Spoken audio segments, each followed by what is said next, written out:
Hi, thank you for watching on this webinar on nano iron. My name is Misha. I don't know what weather it is in England. I'm actually Dutch. I live in the Netherlands and we broadcast from the Netherlands.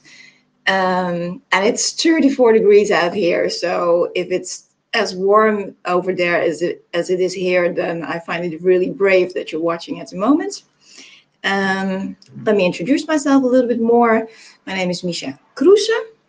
I work in the field for about 20 years. And amongst others, I give lectures and webinars, mostly on nanominerals. I've put the website underneath. It's a Dutch website so far, but in the future it will be translated. And there you can find all the information that I'm telling you today and more information. And also you can look back the webinars there. So you can review the webinars, which is good. And yeah, I would be an orthomolecular specialist, and I know very much about nanominerals, but I also have a kind of a broad knowledge on other supplements. So if you have any other questions on that field, I have a screen over here where I can actually see questions, so that's good. I will try to answer them as efficient as I can. And today we're going to tell you about nano iron. First, I'm going to tell you a little bit on nanominerals in general. So nanominerals are basically dissolved. It's not really chemical correct, but because they are so small and they're tasteless, odorless, it's like transparent. So in this glass, I do not have nano iron. It's just plain water, but it looks exactly the same. So it's totally transparent. It doesn't have a flavor, so it's really easy to take also for small children and elderly. They are absorbed actually already via the soft tissue of the mouth, and therefore you bypass the whole digestive tract. And well, that gives a lot of benefits, but we will go into that shortly. And the main thing is that it works very fast, and it's very close to nature because it's much smaller dosage, therefore it's very safe. Yeah, you have no side effects, no bowel problems, anything like that. So this counts for all nanominerals, so also the magnesium, zinc, and gold, and silver, and platinum. Every of these minerals is getting a webinar for itself. I've done quite a lot already, so you can review those on the website. And other ones are still to come. So, are you maybe iron deficient? These are a couple of symptoms that you could have if you lack iron. Anemia, obviously, but I will also explain the differences between different kinds of anemia, because anemia doesn't always mean you lack iron. Mostly it is, but not always.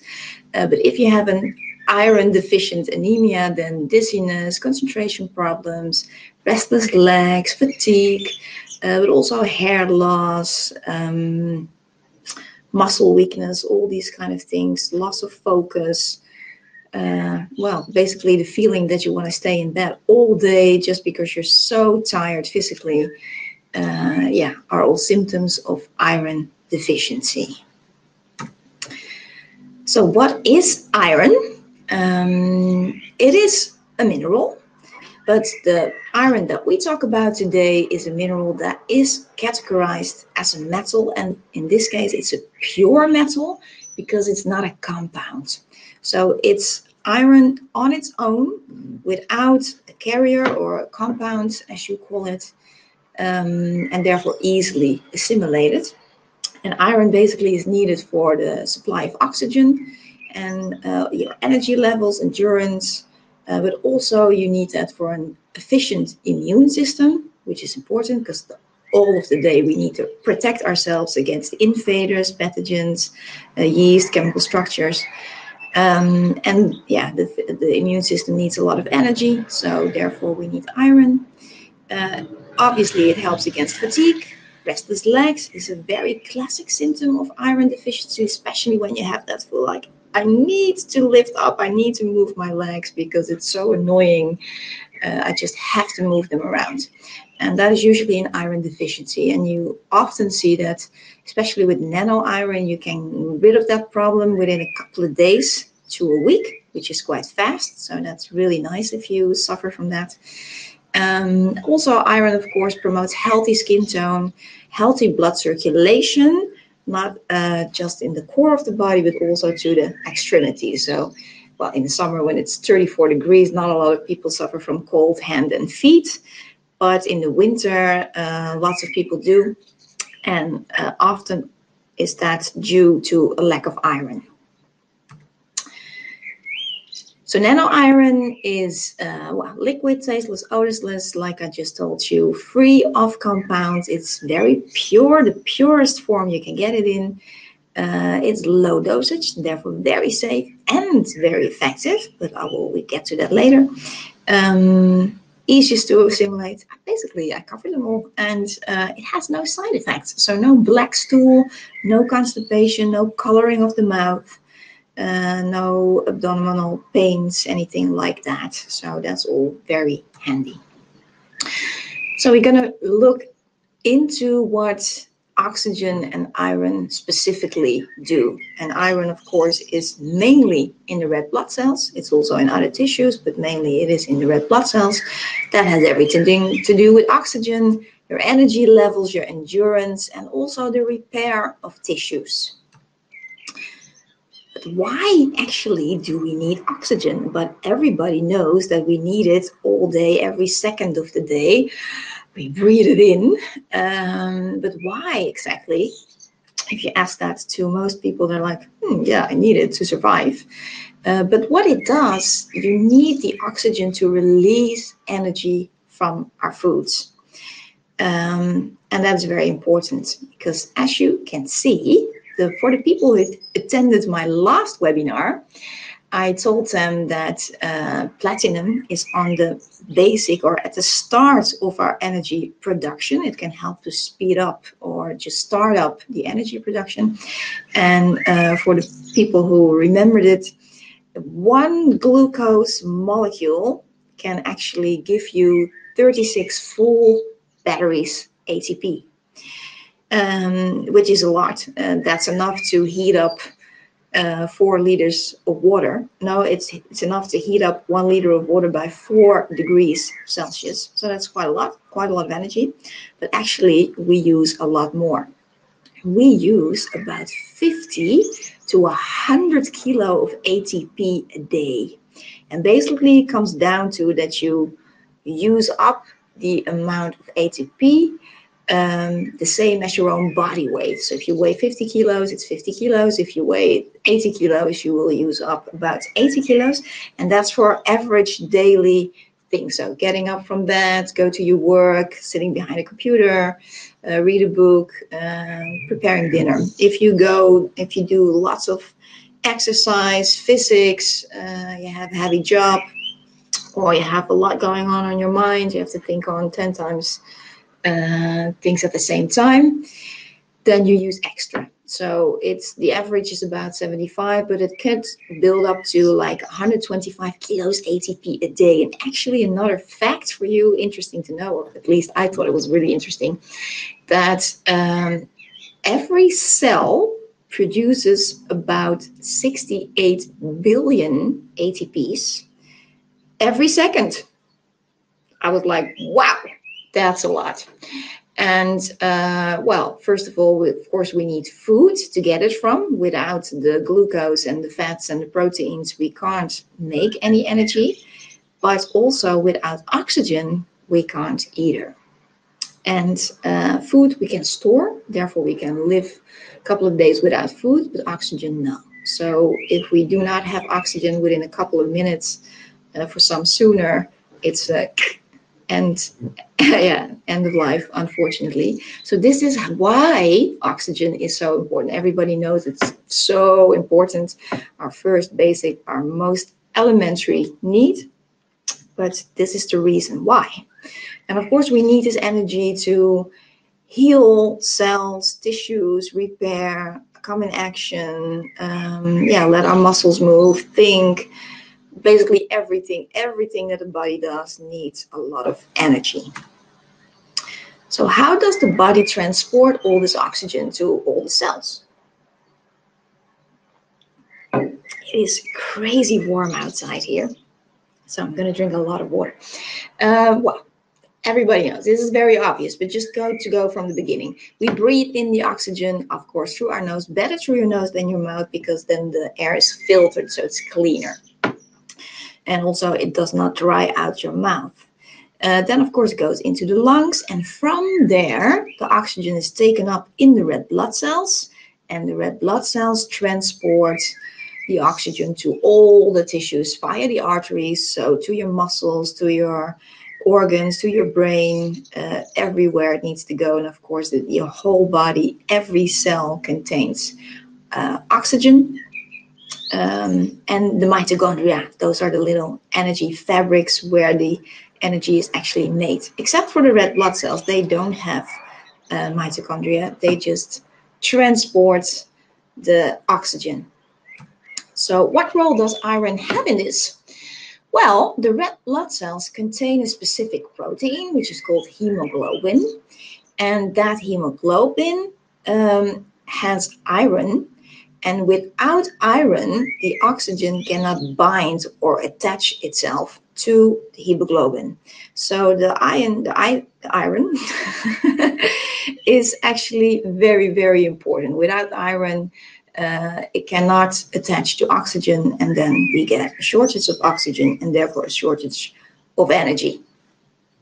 So this is why iron is so important. Well, here you can see a hemoglobin. So you see the red blood cell on the top, and then you see the hemoglobin, which is made out of 4 different proteins, and each of the proteins contain a center of iron. And there you see also globin and heme, so hemoglobin, very specific, just name for this. So anemia. What is anemia? Anemia is usually seen as a lack of iron, but that's not really sufficient or not really correct. Basically, it's a condition where there is a deficiency of red blood cells or hemoglobin, or poorly functioning red blood cells. So most of the times that is due to a lack of iron, but not specifically.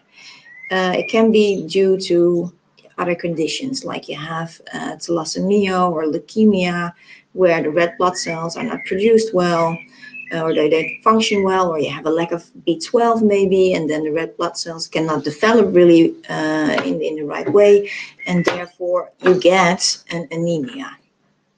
So of course the iron is a main factor, but there are other factors when you get anemia, and actually there are also different types. But later on, I'm going to show you in slides exactly how this works. But then at least we have an overview. So anemia is the correct name should actually be an iron deficient anemia, the thing that we talk about today, which results in pallor, pale skin, weariness, fatigue, not proper functioning brain, and also infections and other symptoms that you can get of a lack of iron. Because what can anemia cause? Well, amongst others, severe fatigue, obviously because of a lack of energy, sense of weakness, dizziness, the feeling or actually fainting. If your brain doesn't get enough oxygen to produce energy, you faint. Palpitations, excessive sweating, headaches, tinnitus, anxiety, and hair loss. And why is this? Because if the body lacks oxygen, therefore lacks energy, it's going to do its best to actually get the oxygen because it's so important. So your heart's going to work faster, harder, going to do more of an effort, and therefore you can get palpitations. And also excessive sweating, because if there's more blood going through the body, then you have extra heat, so your body needs to get rid of that heat. So a good way of that is sweating. Headaches, because, if you have a lack of oxygen, neurotransmission doesn't really work well, but also iron on its own helps to build up dopamine, serotonin, and other neurotransmitters. And it's anti-inflammatory. So that can also be a reason why you get headaches. Tinnitus, like that bzzz in your ear all day, can be due to a lack of oxygen. It can also have several other reasons, just like migraines, for example. So it's a difficult thing, but it's worthwhile to look at that if somebody suffers from that. Anxiety, well, that usually goes together. If you if your heart starts to palpitate, you get excessive sweat, then normally a person gets a little bit anxious. But yeah, also due to the lack of neurons, you can get panic attacks.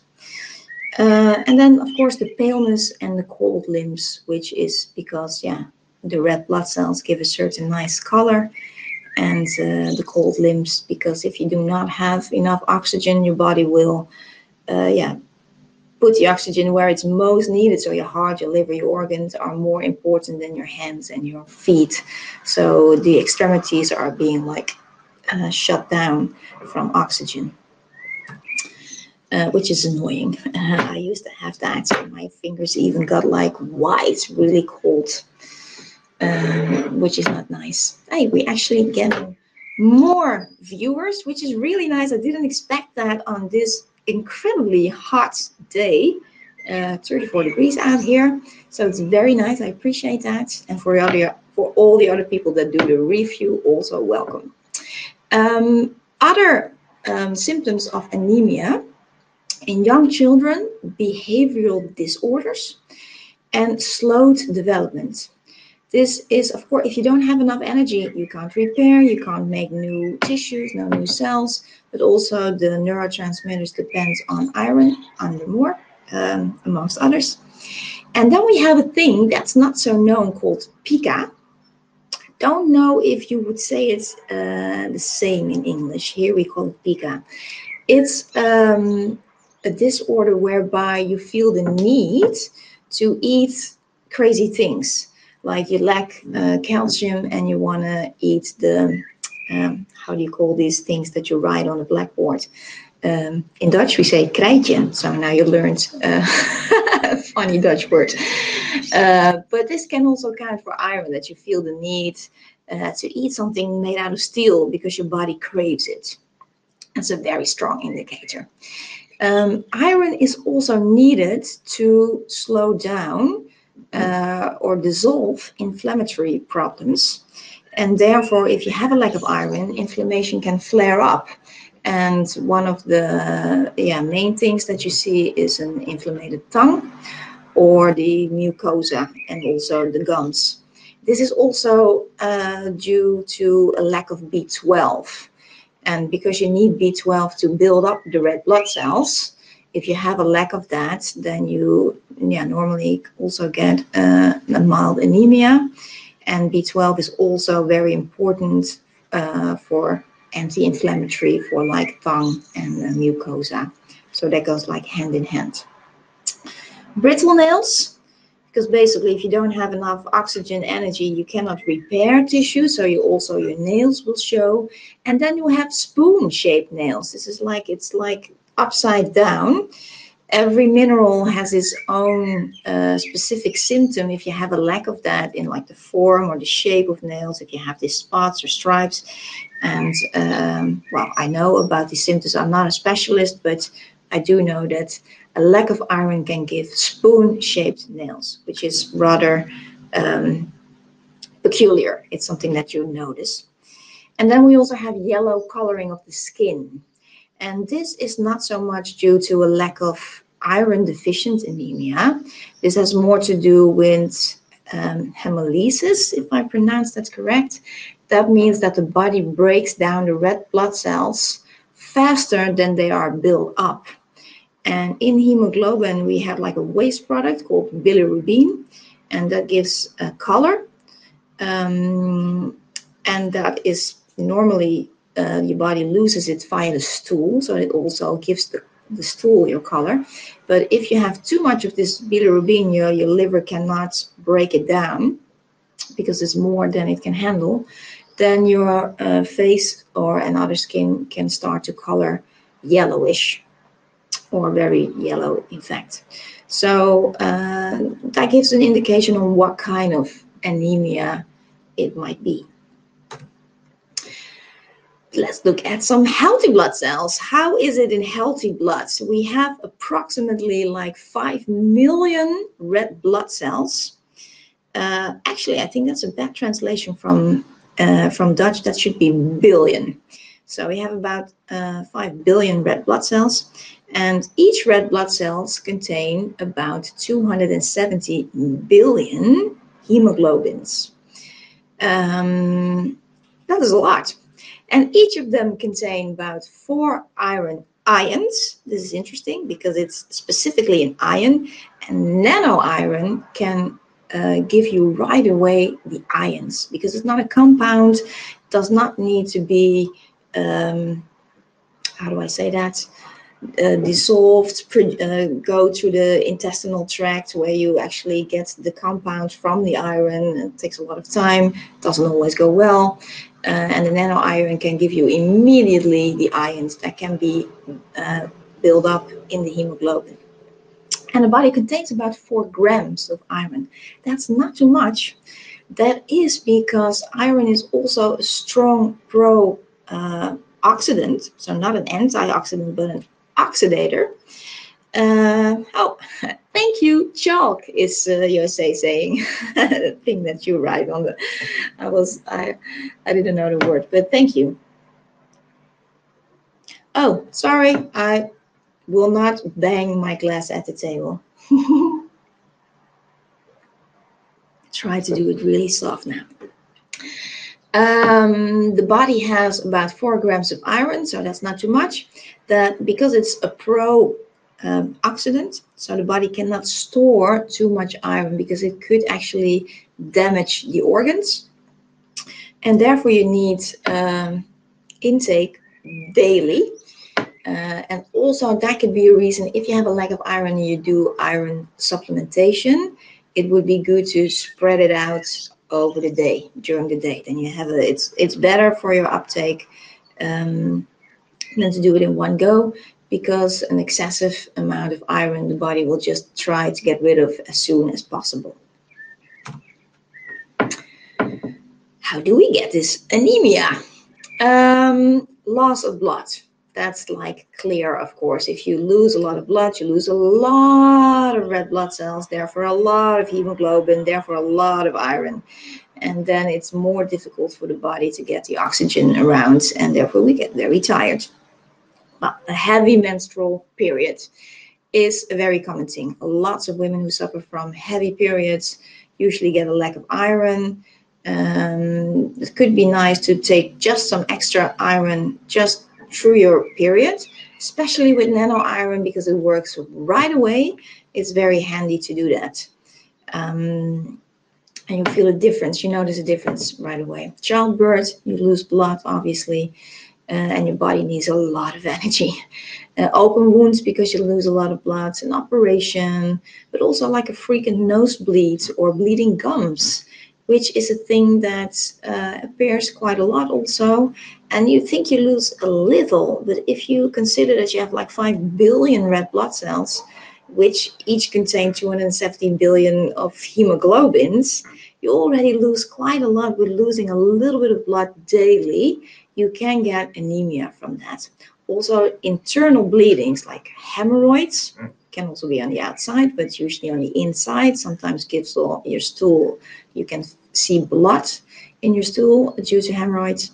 But a Helicobacter pylori, which is a bacteria that gives a peptic ulcer, it breaks down the mucus, and therefore you have like an internal bleeding. So you lose blood. Tumors, gastritis, but also worm infections, parasites. They feed on iron, so they will take up the iron that comes from your food, but they will also destroy your mucus layers, and they are attacking your immune system. So there's several ways that they rob you from your iron. And then inflammation, also because of several reasons, because the inflammation uses of iron in an attempt of the body to get rid of the inflammation. But also, yeah, it damages tissue, and therefore you can lose some blood. And we have other causes of anemia. So iron deficiency caused by food or intestinal problems. I'm going to look a little bit closer on how that works. So by diet or stomach problems, you can get anemia. A vegetarian or vegan diet, coffee, tea, wine, a deficiency of B12, but also B2, B6. We're going to look at them all in a minute, step by step. But here we have like an overview. Crohn's disease, celiac, stomach reduction, gastric bypass, and antacids. All are things that give you an iron deficiency anemia. So let's look at the balance. If you have a stomach reduction, I mean, your stomach can be strapped, then you can eat less. So normally that also means that you get less nutrition. So therefore, not only for iron, but all other nutritions, it's more difficult to get the right amount.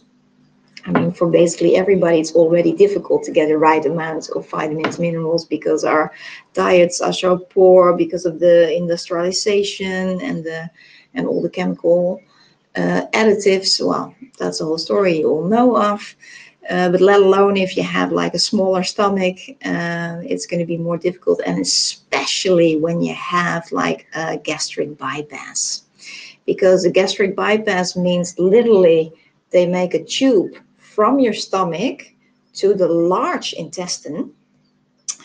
So you bypass your small intestine. And there are all the nutrients being taken up. So your vitamins, your minerals, also your fats and your carbohydrates and your proteins. So obviously you lose weight, and that can be a very wanted thing. However, for the rest of your life, you are dependent on supplements. I mean, most of us need supplements already for optimum health, but especially in that case, and in specific, iron is one of the things that you're definitely going to lack when you have a gastric bypass. That's something to note and feed up more supplements. But also irritable bowel, celiac disease, Crohn's. So these all are forms of inflammation, of increased risk of inflammation. And like I said, that will get blood leakage. So you need an increased amount of iron, ferrum. But if you then have fungi, candida, or parasites, they will feed on iron. So that is going to be double hard. So you have, because when you have a dysbiosis and you get something like celiac, or you have way too many fungi or parasites, your body will basically be attacked by these things, and your mucus layers are broken down. You get small bleedings, you need more iron, but then these little beasts on their own gonna feed on your iron. So also in this case, nano iron is a great, how do I say that? Knight to the field that comes to rescue, because if you keep it in the mouth, it will be assimilated via the soft tissue straight away into your bloodstream, and then you do not feed your parasites and fungi, and your body can actually get the extra iron that it needs. And then we have the antacids that blocks the uptake of iron, magnesium, and B12. The B12, of course, we need also for proper red blood cells, but also magnesium on its own and iron are minerals that we can lack fastly when we use antacids, because you disturb the uptake of nutrition. I see questions. Hi, the slides seem to have stopped and not following the speaker. I don't know of that. I still talking about what I see here. I don't know if other people see other things. Kai, do you see any difference? I'm getting another slide now. Because up so far I was just talking about everything that was showing there. So I hope you see the same slides as me. Kai, who's watching with me on the technical side, if you notice anything. Oh, mine is fine, Jose says. think it should be fine. Maybe I was just ahead of myself. So we go back to the slides then. We have different types of iron. First one is heme iron, also known as ferrous or divalent iron, or animal-based. So that's what you get from meat, chicken, fish, eggs. And then we have the non-heme iron, also known as ferric or trivalent or plant-based.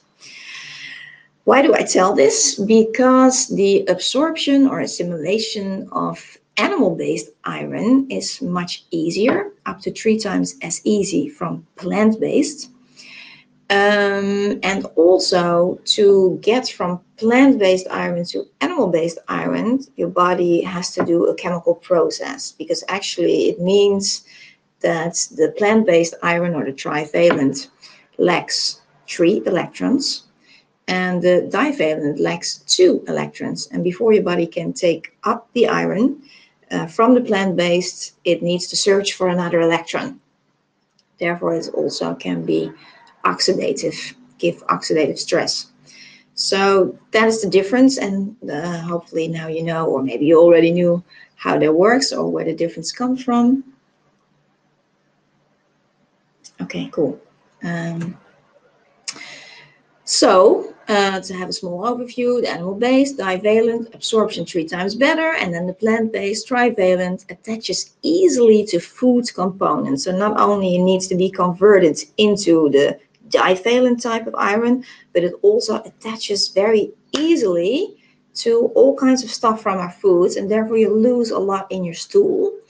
So if you are a vegan or a vegetarian, just beware that often you might be dependent on a supplement, or you have to be very careful with your food to get the right amount of iron. So let's look at a couple of iron sources. So the sources might also contain iron, but in this case, the sources. Red meat contains the most. It's logical. It has a lot of red blood cells. So if you're not a vegan, not a vegetarian, and you lack iron and you want to do it with foods, then red meat is your best choice. Chicken already has a lot less. Herring, for example, and eggs do by far not have as much iron as red meat, but still, because it's divalent iron or animal-based, it is so much easier absorbed by the body. Then we look at the plant-based, which is actually not too bad. Like, I don't really know if you have something called apple syrup. In Dutch, not a funny word, we say appelstroop. It's like a thick paste made out of apples, usually also a combination with pears, that we use on our bread, on a sandwich or on pancakes.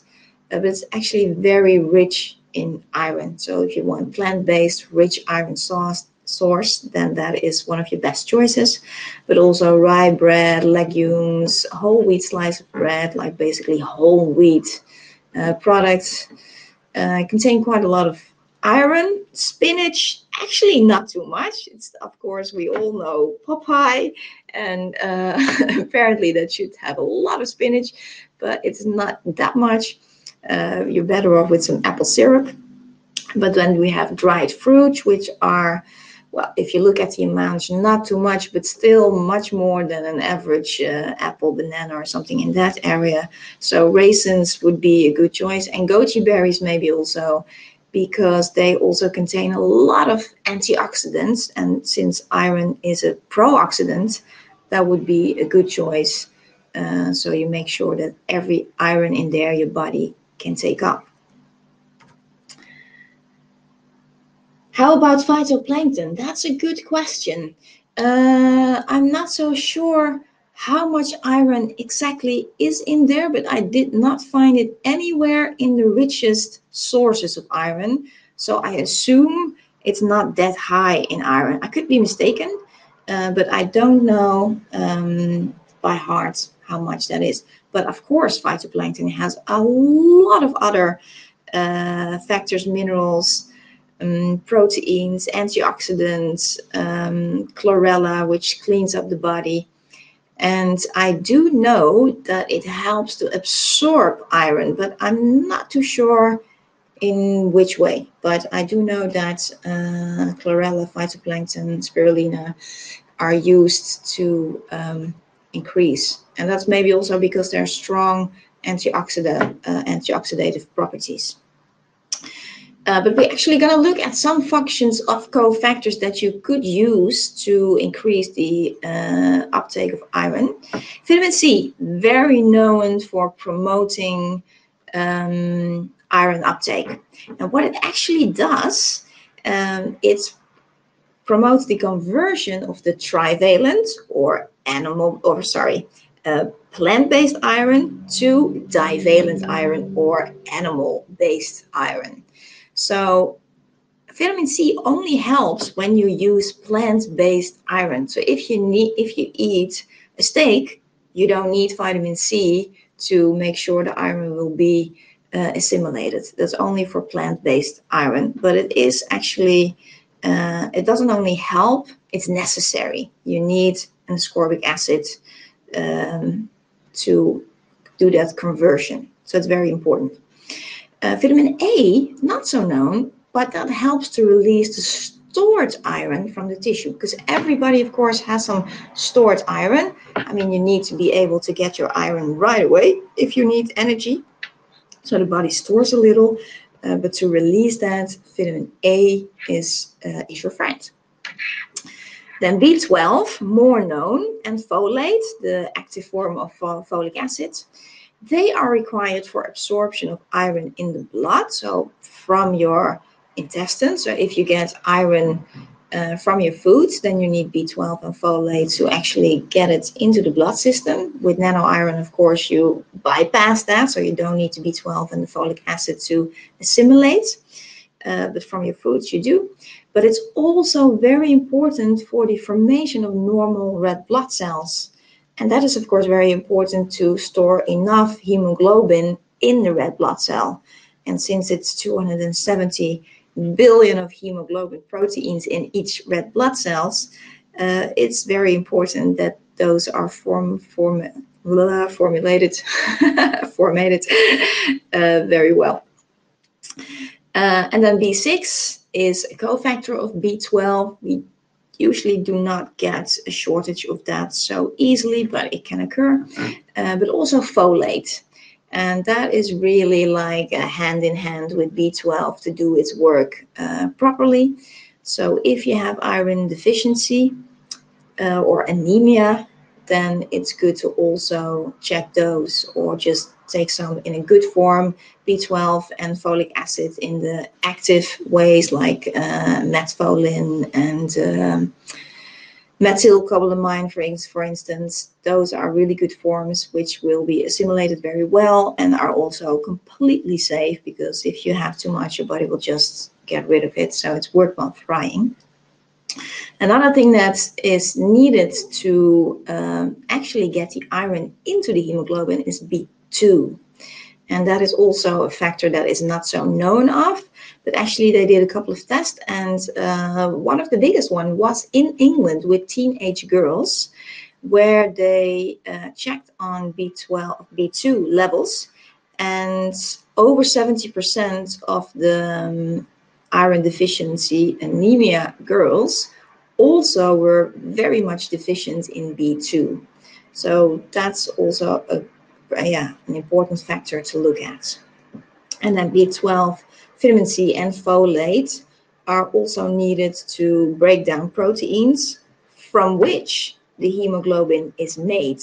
Of course, we also need the hemoglobin to produce well. So then the B12 and C and the folate are in again. So you see that most of these factors are closely together to make sure our whole oxygen energy production goes well. Now we need zinc also, because zinc is needed for every formulation of proteins, buildup of proteins, so also the hemoglobin. And then vitamin D, I do not know what the relation specifically is. I didn't find that, and from the test that I saw, the researchers also say we don't know why exactly, but what is seen is that almost 50% of people with anemia lack vitamin D. So that could be a close relation. Good. Interactions. So I told you already a little bit on different things from foods that make sure that your iron intake is disrupted. And if all is well, we're going to see a specific slide on that as well. But high intakes of calcium from milk, dairy, so also cottage cream, yogurt, ice cream, everything that contains dairy will make it more difficult for iron to be taken up because it binds to the iron, and then it just leaves your body again like it came in. And it can't use it, so that's a shame. But also high levels of magnesium and high levels of zinc can inhibit absorption of iron. And with zinc, it's not too much of a problem because usually people don't go over 10 to 20, 25 milligrams. But if you take higher dosages like bodybuilders, people who sport a lot, or for fertility, things like that, then you have to make sure you keep a time period in between. Magnesium is, of course, a mineral that has been taken a lot, not without reason, because almost everyone suffers from stress, and magnesium is, of course, the mineral that can make us go from this to relaxation. And we have so many stress factors in our life going on, so we have a lot of tension. Actually, calcium makes the tonus for that, and magnesium helps to relax again. So that has been taken a lot, and then it's also good to keep an eye on your iron levels. Anti-inflammatory medications like aspirin, ibuprofen, basically painkillers that are anti-inflammatory, they can increase lots of iron because they damage the mucous membrane and thereby causing intestinal bleeding. So if you do that a lot, some people take an aspirin every day to make sure the blood keeps thin. Some people suffer from severe back pains and they use ibuprofen every day, like 800 milligrams long term, and that does damage then your mucous membrane, and you're going to get loss of blood and most likely loss of iron. Phytates. Just this afternoon, somebody told me, phytates, everybody will go to sleep when you say that word. But it's actually sort of a protein in grains, cereals, that will decrease the uptake of iron. Also oxalates from maybe rhubarb, that's maybe something you don't eat every day, but it's also in different kinds of vegetables. And then tannins or tannins, I'm not sure how you pronounce it, but from tea and coffee mainly, but also from wine, they attach very easily and tight to the iron. And therefore, if you're a heavy coffee drinker or you drink a lot of tea like I do, about maybe sometimes 2 liters a day, I love it, your iron level, could easily come in danger. So I take iron almost every day. I really do notice the difference. I really so much do see the difference with my exercise. I go to the gym and I can lift more weight if I have enough energy because of the iron. Gastric acid inhibitors, they make sure your iron will not be absorbed very well, but also medication for gout and cholesterol, which are medications that are used quite a lot also. So also keep an eye on your iron level if you have clients, patients with fatigue, amongst others. And then also good to know is that iron can reduce the uptake of antidepressants and antibiotics. So if people use that, make sure you have an interval in between so you don't take them at the same time. And that if you would like to go very high, if you're very anemic and you take a lot of iron, but you also take antibiotics or antidepressants, that might influence that. So that is a point also to keep in mind. Iron lowers copper intake and vice versa. So, and some people are more iron deficient and other more copper deficient. There's a much bigger group that is iron deficient because it's so important for our energy levels. But if you know of someone who is lacking copper, it's good to know. And like I said, iron is a stroke pro-oxidant, so it can actually increase oxidative stress. So therefore, make sure you get enough antioxidants from a lot of vegetables, good fruits, but of course also like greens or what did you say? Oh, I get a couple of questions here. But spirulina, those kind of things. But also green tea or dark chocolate has a lot of antioxidants. So it's not that difficult to get those, but please keep in mind that you need those. Also, again, with nano iron, that problem does not occur as easily as when you use iron salts. Let me see. So for someone using drugs as antidepressants, then iron would be part of the treatment. Well, interestingly enough, iron is needed for good function of, amongst others, dopamine and serotonin. So actually that could help, but you should not take them at the same time, because if you take them at the same time, it can influence the uptake of your antidepressants. So maybe I didn't bring it over very well, but that was my point. That if you use this kind of medication, you keep a couple of hours between taking iron and taking the antidepressant. But actually, iron could lower depression because it's very useful and needed for our neurotransmitters. Hope that answers the question. And then we also have situation where just the need of iron is higher than normal. So besides blood loss, internal or external, pregnancy, well, your body needs a lot of oxygen and energy to, basically form a whole new baby, a whole new life. So a lot of pregnant women actually lack iron, so it's good to keep that in mind. Children growing, growth spurts, body needs a lot of energy for that. And also you want to keep the muscles on going, they need a lot of energy. And your brain development, so for the neurotransmitters, anti-inflammatory. So children growing, teenagers, but if you do a lot of exercise, if you like sporting, you want to build up muscles, it's all things that your body is in need for more iron than the average situation.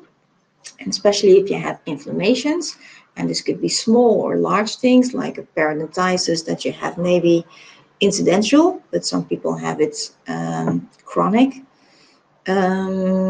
Therefore, maybe silver or zinc could be a good solution also. But you will, most of the times you can actually benefit from iron. And people who work with homeopathic remedies usually know this. People who use Schussler salts, I think they're just as famous in England as in Holland. They usually use ferric for inflammation. And nano iron you can also use for that. Then we, as I promised, we're going to look at a couple of differences between the different anemias. So we have like anemia, but actually we have a difference between anemia general and an iron deficiency anemia. So the one where you lack iron is because of low iron intake via the blood, or a lot of blood loss, or a lack of the cofactors that you need. But you can have other anemias. So if you have poor red blood cell production, maybe due to a lack of B12 or folate, but it can also be because of an illness like leukemia or Kahler's disease. I'm not sure if you say the same, but maybe thalassemia. Those are all disorders whereby red blood cells are not formed well, or like with hemolytic anemia, the red blood cells are broken down too fast. And then the body's not able to get the oxygen everywhere because the buildup goes slower than the breakdown. And that can be something from birth, but that's also something that you can build up later in your life, that you acquire it because of chemicals or poor food habits or lots of medication, because it can be induced by autoimmune disease. Sorry, not autoimmune disease. And autoimmune disease is when the body's healthy cells start to attack other healthy cells instead of pathogens or invaders that make us sick. And that is, basically because we have too many toxins and too little nutritious value to keep everything healthy. So if you have like smoke from cigarettes, chemicals, additives from fruit, poisons from the food or the air, that damage your cells, and therefore you can have mutations that can cause autoimmune diseases. And if we do not have enough vitamins, minerals, lower stress, better breathing, good people around us, those are all factors that we need to heal the body and prevent autoimmune disease or heal it, then we can get a hemolytic anemia. Other things as well, but this is one of the possibilities. And actually for autoimmune disease, indium is one of the great minerals that can help to recover from that or release the symptoms. And I did give a webinar on that you can actually review on nanomineralen.nl. You're not going to remember that probably, but you will get the link so you can see that back. And then we have aplastic anemia, which is also a breakdown of red blood cells, but then due to specific chemicals. So they're so poisonous for the body that they break down your red blood cells. So these are other forms of anemia, not specifically due to iron deficiency. So if you then give a lot of iron, but the body does not does not produce the red blood cells in a good way, it's not going to help you. So that's why it's good to know what kind of anemia you have. I mean, most of the time it is a lack of iron, but it can be another cause. But if you have disorders like that, you usually end up in a hospital because it's quite serious. So you would know. But we have actually different types of factors that we can measure what kind of anemia we have and if it's severe or not. So most used is the hemoglobin, or HB. And for men, that means that you need about to have 10 nanomoles per liter, and females about 8.5. So most people, they heard something like, oh, I have iron 10 or 8 or 12 sometimes, or maybe just 6. This is what it actually means. So it's the amount of hemoglobin that is in there. And for most people, that will be enough to see if you lack iron, and then you give iron and you feel better. But it can have a different course, and it would be good to look at other factors as well. I get a question in between. What will be the nano iron dosage for children under 12? It's not so easy to answer because how big is the child? How severe is the lack of iron? You can't really go bad. It's so incredibly safe, but I will get back to that. I will tell you exactly how much iron is in there and how safe it is. But I would say normally maybe 20 milliliters. But if you have really a deficiency, you could just give a child under 12 also 30 milliliters a day. Because adults usually go, if you have a lack, you go from 30 to 90 milliliters a day for short periods of time to build up. And then normal maintenance would be like 30 ml a day. So for children, you can start with like 30 mil to build up, and maintenance would be like half of that. But it is an indication. Of course, every person is different, but it's good to know it's very safe. Thank you for your question. Then we have ferritin. Ferritin is the protein that stores iron. So that is for your reserve. If the body lacks hemoglobin, red blood cells, or iron, then we have some storage. And also if we get too much iron via food or via supplements, then the body can take the iron and put it in the ferritin so it will not damage your body. The range is quite broad, like between 20 and 150 micrograms per liter. I think it's a very broad range, so probably it's better to be a little bit higher up than lower, but it is anyhow a measurement. If your ferritin levels get really low, then, well, at least we have some sort of a problem. And then between the brackets it says trends, because from the ferritin, the hemoglobin or the iron needs to be transported to the hemoglobin, and that we need trans ferritin for. So that's a protein just coming in between. So that could also be measured.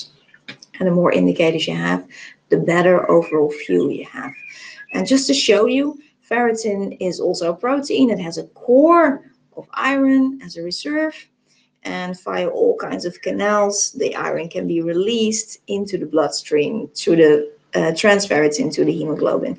But it's nice to know that it's built up of, amongst others, leucine, alanine, and glutamate. So those are proteins that you need to actually produce ferritin. And of course, you also need zinc. So I mention all these things because sometimes people said, yeah, I drank like 2 or 3 liters of nano iron, nothing happens. I get other stories also, like within a week they feel much better. But sometimes, of course, if you have a lack of ferritin, or your hemoglobin is not produced well, or your body cannot build in the iron in the hemoglobin, you need these other factors as well. So it's good to check. And if people have severe anemia, like give an overall B vitamin complex, take some extra protein, maybe some extra vitamin A and C, and then you make sure you have all the factors, all the right ingredients to get your blood in the right condition again and get enough oxygen and enough energy to feel bright and shiny again and do everything you want. And then you have on your list for the day and all the other days. So we need, of course, more than just iron to cover everything. So there's a couple of other things. I'm not asking you to remember them all, but it's just, to make you aware that this is going on. You might be very aware of this for the people who are not aware of this. We also have something like MZV, which stands for volume of erythrocytes or red blood cells in the blood. And then we have a normocytaire anemia, which basically means it's a starting iron deficient because the red blood cells are still normal of volume.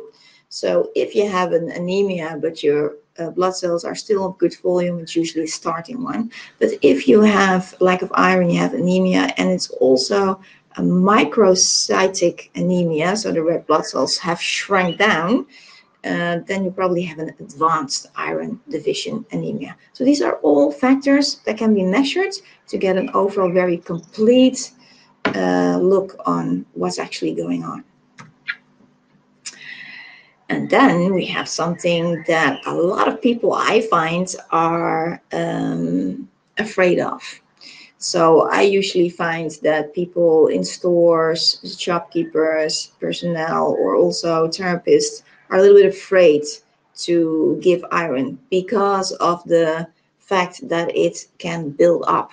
And iron build up is, with the fancy words, hemochromatosis. And what it means is that the body takes up too much iron for whatever reason, could be different reasons, and it cannot dispose of it. So the body will store it, usually or mainly in the liver, the heart, and the pancreas. Most common is the form that you get from birth, so it's hereditary. but you can also acquire it during your life. The thing is, an iron buildup is not something that you easily get from just taking iron. Most bodies are perfectly capable of just get rid of the excess iron if you get an excess. And when you have hemochromatosis or iron buildup, usually you know, because either you're born with it and you get problems, sooner or later you end up in a hospital and you're aware of it. And if you acquire it, it's usually because you have some disorder like leukemia or thalassemia or anything in that area. And then you need a lot of blood transfusions, and that will, in the end, lead to an iron buildup. But if you have normal iron supplements and you're overall healthy, but you just like a little bit of iron, you should not be afraid of that. Of course, I'm not a doctor. So let me make that clear. I'm an orthomolecular specialist, but from what I know and what I've seen and all the literature I read, you don't need to be afraid of this so easily. And it's actually a shame, because the average 1 out of 3 people lack of iron, and lots of problems can be solved by giving iron. So it would be a shame if people are afraid to try that out. But if you suffer from this disorder, it can be quite serious, because a buildup can in the end lead to liver damage, liver failure, liver cancer, or liver cirrhosis. That's the formation of scar tissue in the liver. It can also give heart failure and diabetes. So it is, of course, a thing to take caution with and be aware of. But overall, daily, people that you get in your practice or in the store, you can't easily get an iron buildup from especially nano iron, but also if you take a normal iron compound. And actually, to mention also, excessive iron can also inhibit or affect the production of certain hormones. So it is a serious thing, good to be aware, good to look at, but not a thing that we should so easily be afraid of. Because usually, and it's tested a lot, of course, if you take an iron salt, so a compound, then normally like 15 milligrams is completely safe. And for short periods of time, you can even go to 125 milligrams a day. So it's very safe. If you look at nano, the wonderful thing is, because it's so pure, it's not a compound, it's so easily absorbed. And because it's so small and it has a different kind of energy, this is what all nanominerals have, they have a different kind of energy, you need much less to get the same or even a better effect. So actually they did tests with nanoparticles of 40 nanometers, and that showed that it got a toxic dosage at 5 milligrams per kilogram. But actually, if you use nano iron, you use about 0.50 to 1.50 milligrams per day for about 70 kilograms. So you're well within the safe range. You're far beneath possible toxic range. So it's very safe. And I would really advise, I've helped so many people with restless legs, fatigue, loss of brain function, or even loss of hair. People that feel so much better after they use iron. And if you have a lack of iron and you use nano iron and you have the other cofactors, it usually works very fast. So if within a week you don't notice any difference, you probably need to look for another source why you have the symptoms. Nano iron, very, very safe. So that's also maybe more an answer to your question for children under 12. You can easily take, if you don't see a difference, you can easily dosage it up a little bit. Also in this case, by the way, I always mention it, Nanominerals can be combined with compounds. I mean, sometimes that works better. I believe that from foods, we get both. I mean, if you eat food, all your minerals are compounds. But if the soil is in a good condition and you have healthy biological foods and you chew them well, you also get a little bit of pure metal, of ions that will be taken up via the soft tissue. So when all the conditions are right from food, you will get both parts. Nowadays, because the conditions are no longer sufficient, we only get the compounds, but we actually do need these pure metals as well. But also, I mean, within supplementation, you could try them both and see what it does for you. For me, I noticed that the combination works best. And also with the people advised to take these minerals, I usually go for a combination of a mineral compound with the pure metal. And by the way, for people who don't know, metal is just a categorization of minerals. It has certain different qualities, but pure metals are very safe and have no side effects. So the nanominerals are these pure metals. The World Health Organization actually claims that 80% out of the population has some degree of iron deficiency, and that is quite a lot. I mentioned before 1 out of 3, but that was more like a more severe anemia. But actually 80% of the people have a milder or more severe degree of iron deficiency. It's of course not that difficult. It's easy to get an anemia because lots of people have intestinal bleedings because of aspirin, ibuprofen, rheumatism, gout, colitis, Crohn's, celiac, too much fungi, too much parasites that feed on iron, excessive sports, heavy menstruations. There are so many situations where you can lose iron and get anemia. So in that case, it's not so crazy. Then we have more and more vegans, which is, I always say, I'm not gonna preach for either being a vegan or eat meat. Everybody has to decide for themselves. I think it's very good for the animals, and I think it's overall good that we eat more vegetables and less meat, but I don't say everybody should be a vegetarian. But it's anyhow good to realize that plant-based iron is more difficult to assimilate.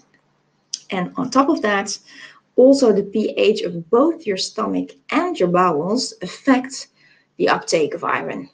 So if you eat vegan, then it's a little bit more difficult. So just pay more attention to it or take a supplement. And then, of course, the fact that iron is a pro-oxidant can complicate things. So take your antioxidants. And be aware that if you have inflammations or you do intensive sports, children with growth, those are all situations that you might need a little bit of extra iron. And things that are not so quickly thought of, especially, in the Netherlands is almost flat, but England is not like we have the highest mountains. But if you live in high areas or you go hiking in mountains above 25,000 meters, then you get in a different air layer where you need more oxygen. And then we can actually get altitude sickness. But because we look at the population over the world, there's quite a lot of people who live high, and they have a higher need of iron to get all the oxygen in the blood. So, but also if you go on a vacation, I like to hike. For people who attended more webinars, they know it by now because I can't stop talking about it apparently. This is how much I love it. If I go really high, I take extra iron as well. Anyhow, I take extra iron because if you walk 8 hours a day with 10 kilos on your back, you can use a bit of extra iron. Yeah, and then I talked about it a little bit. I'm not going into it because I talked over an hour already and it's more than enough information. But it's good to know that iron is also needed for the production of dopamine, serotonin, and other neurotransmissions. So get up out of your bed, be happy, be able to produce, sleep well, to feel nice, and overall a nice well-being. Iron is needed for that. Energy for the muscles, and by the way, in the muscles it's stored in myoglobin, not in hemoglobin. It's a similar kind of protein. Just a little fact, can be nice to know. But we store a lot of iron in the muscles, in myoglobin. And of course, not unimportant, we need also the iron to get rid of the carbon dioxide, because we breathe in all this air, wonderful, this oxygen is going everywhere, but we also need to get rid of the carbon dioxide. We need it, but if we get too much, we could blow up. So we need to unleash it. As we need the iron as much for that as we need it for the uptake of oxygen. Then iron is needed for the production of enzymes and DNA production. And everybody who attends these webinars will find that every mineral actually plays a role in DNA production, some more than others. Maybe zinc more than iron, for instance, but they all play a role. You need all the minerals for that. Which brings me maybe also to a little tip. I've talked about that a little bit on the Indian webinar. There is a product called Okinawa, which contains over 76 different minerals and trace elements. With this hot weather, it can be really nice because if you sweat a lot, you lose a lot of minerals, salts. Are they also, of course, cold, but it's basically minerals. And to keep your battery going, besides some separate iron, you can take an overall mineral supplement like Okinawa, to maintain health and get the best out of yourself and others around you. So last one, what is nano iron? Again, just to sum up, so it's a pure metal, it's no compound, therefore it bypasses the digestive system, can be taken up very easily. You do not feed your parasites and your candida and your other yeasts. By the way, this also counts for zinc. Parasites, candida, yeast also feed on zinc. So if you have an overdosage of that in your intestines, it might be a good idea to take zinc in the form of nano. Well, it's instantly assimilated, therefore you can get a very fast result. I really saw quite some people who were iron deficient and they took the nano iron. Within a day they felt better and more energized. I mean, if it's just lack of iron, you have the other cofactors, because nano iron can instantly provide in ions. The ions are needed to build in the hemoglobin, so it can give you, if you are iron deficient and you're tired because of that, instant energy for the day, which is good. It's a lower doses with a better effect, or at least the same effect, but usually even a better effect. But again, you can combine. For me, that works best. But it's very, very, very safe. Chance of iron buildup is basically nihil, basically not existing. In all the 15 years we work with these nanominerals, we never ever seen a situation like that. For instance, we saw one time in our lifetime, because a fluid iron product can give a little coloring on the teeth. That's usually because of the compound. It goes away, so don't worry, it goes away again. But nano iron doesn't have that. In this particular case, it must have been a binding with a compound in the mouth or something. But so you see that we have a lot of experience, and of course, if something occurs, we will be the first to acknowledge that. But that was only once, and we never ever seen a case of buildup with the nano iron, and we usually see very, very fast results. So I hope this can help you or a family member or a friend or one of your clients or one of the people in the shops, because basically in the end, what we do it for, what I do it for, is to help people with their health. I love giving these webinars, get this information together for myself and for you. I hope you liked it. If there's any more questions, I see, oh yeah, I see, great idea on Okinawa. Again, dosage for a child age 6, quite thin with juvenile arthritis. In that case, because scoop that is already put in the Okinawa jar is usually 1 scoop is like maintenance. But if you have complaints, it's 2 or 3.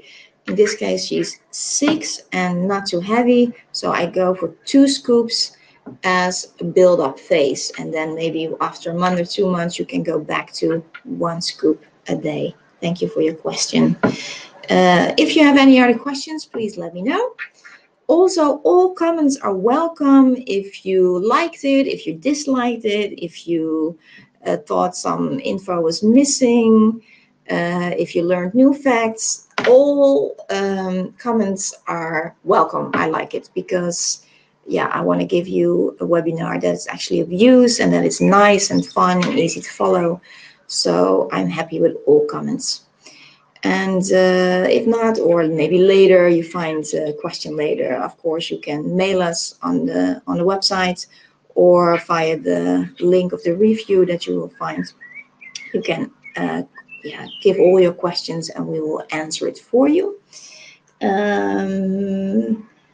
I see. Is it is it a capful per day as with magnesium or silver? Yes, normally it is.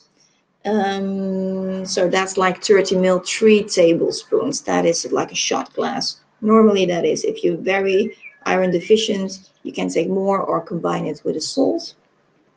Thank you. It was very informative. I certainly learned new facts. That is so nice of you to say that. Thank you so much. Always nice to hear.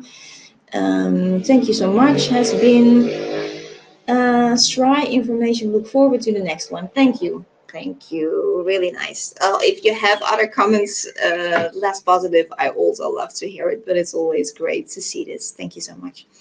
Yeah, I'm looking forward to the next one as well. In about a month, we're going to do the zinc and copper.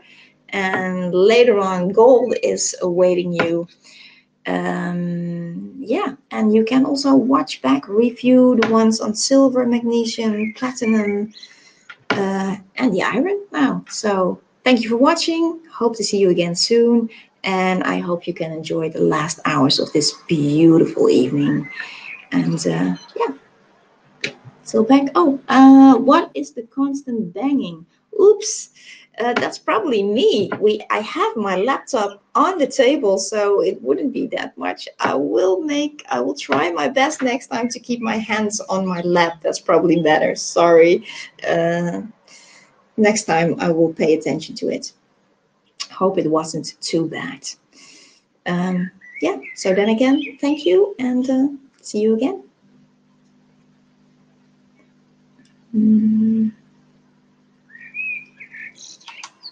Oh, that's me in big. Sorry.